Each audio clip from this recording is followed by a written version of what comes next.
Di video kali ini kita akan membahas tentang Canvas, Player, Login, dan Shortcut dalam aplikasi Minalab Creator. Oke, langsung saja kita buka aplikasi Minalab Creator dengan cara klik kanan, Run as Administrator, kemudian Yes ya. Kita buka aplikasi Minalabnya dan nanti kita akan langsung belajar membuat konten ya. Tapi ini belum kita buat konten, tapi ini masih tahap pengenalan fitur-fitur yang ada pada aplikasi Minalab Creator ya. Ingat, Minalab Creator itu aplikasi Minalab yang digunakan untuk membuat konten ya. Sementara ada satu lagi yang namanya Minalab Viewer di Android ya, di handphone smartphone kita itu digunakan untuk melihat konten yang telah kita buat ya, dengan kacamata VR ataupun tanpa kacamata VR. Oke. Yang pertama yang akan saya perkenalkan adalah ini adalah tampilan UI ya, tampilan UI dari aplikasi Minalab Creator. Pertama sekali pastinya kita login terlebih dahulu ya. Ya, kita login ya. Begini cara loginnya. Klik login. Kemudian dengan otomatis terbuka browser. Kemudian sign in with Google. Kemudian kita login seperti login aplikasi lain ya.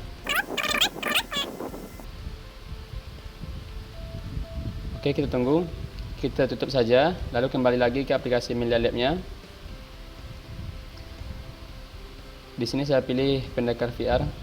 Nah, mungkin Bapak Ibu yang baru bergabung ya, baru menginstal Minalab, mungkin belum ada pilihan ini ya.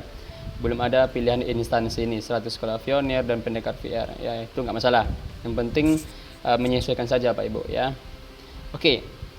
Ketika kita sudah login, nah sekarang kita akan belajar dulu dan mengetahui tentang ya, ada yang namanya Canvas, ada namanya Player, ada namanya Shortcut ya. Jadi pertama sekali saya kenalkan dulu Canvas ya, ini ya.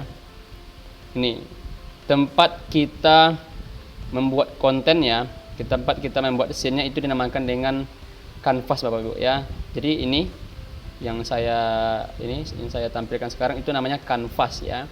Kemudian ada lagi yang namanya ya Player ya. Player itu ini ya, pemain nih.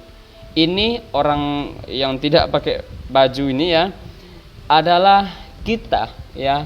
Kita nanti ketika kita menggunakan kacamata VR. Jadi sudut pandang dalam dunia VR-nya dari sinilah asalnya ya. Nih. Kemudian selain Player ada lagi yang harus kita pahami sebelum kita mulai membuat konten di aplikasi Minalab Creator ini, yaitu tombol-tombol pintas yang kita gunakan untuk membuat konten biar kita agak cepat ya, nggak lambat ketika membuat kontennya. Nah, yang pertama adalah tapi tombol W, E, dan R ya. Tengok perbedaannya. Kita mulai dulu dari tombol R ya. Saya ketik R nih ya. Saya ketik R di tombol keyboardnya. R ini digunakan untuk scale ya, ataupun skala tinggi ya, lebar. Oke. Nih.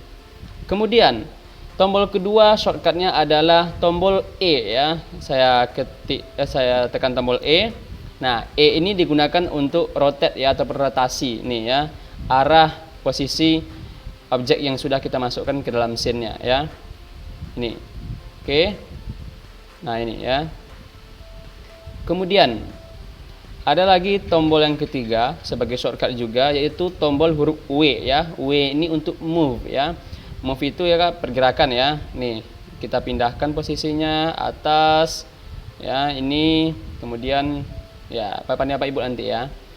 Kemudian tombol selanjutnya ada tombol G ya. Saya tekan G. Ini untuk menampilkan grid ya. Fungsi grid ini gini ya. Ini kan gridnya ya, ini batas gridnya, batas pijakan dari objek kita. Ini, kalau begini ya posisinya melayangkan, nanti ketika kita menggunakan kacamata VR-nya di Minalab Viewer-nya, kita juga akan melayang Bapak Ibu, tidak memijak tanah. Jadi pastikan ya ini tepat berada di atas ataupun menempel pada gridnya ya, grid yang peta-peta ini ya. Seperti ini Bapak Ibu, saya contohkan.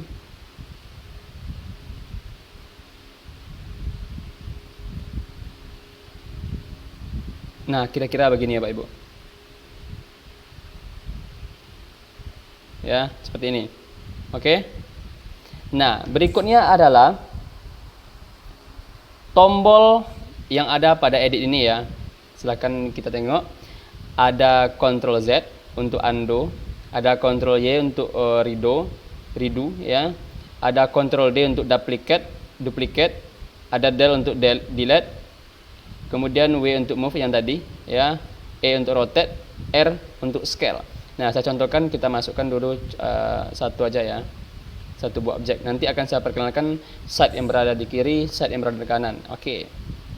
Nah, contohnya kita ingin menghapus ya, kita klik objek yang ingin dihapus ya, kita delete, terhapus. Kalau kita Ctrl Z, itu akan kembali lagi ya, Ctrl Y hapus lagi karena untuk redo-nya ya, Ctrl Z lagi. Kemudian untuk duplikatnya ya, untuk menggandakan objeknya, Ctrl D. Nah, ini ada 2 sekarang ya. Kalau kita Ctrl D lagi, ada 3, Ctrl D lagi, ada 4, dan seterusnya. Itu Ctrl D. Saya tengok lagi. Sepertinya untuk shortcut itu aja. Oh iya, saya lupa ya. Ada 2 buah lagi shortcut yang harus kita ketahui juga, yaitu tombol I dan O ya. Tengok. Tombol I itu untuk sidebar sebelah kiri. Ya, ini sidebarnya. Kalau kita klik I, ya tekan I, dia muncul dan timbul lagi. Oke. I hilang, I lagi, muncul lagi. Kalau untuk tombol O ya, itu hilang. Ya, ini sidebar sebelah kanan untuk tombol O. Oke. Apa fungsi kita ketika kita hilangkan 2 ini? Biar kita lebih leluasa nanti ketika melihat-lihat kembali hasil dari konten yang telah kita buat. Kalau ada ini ya, ada sidebar di kiri kanannya, itu kan lebih kurang leluasa kita untuk jendelanya untuk melihat konten kita.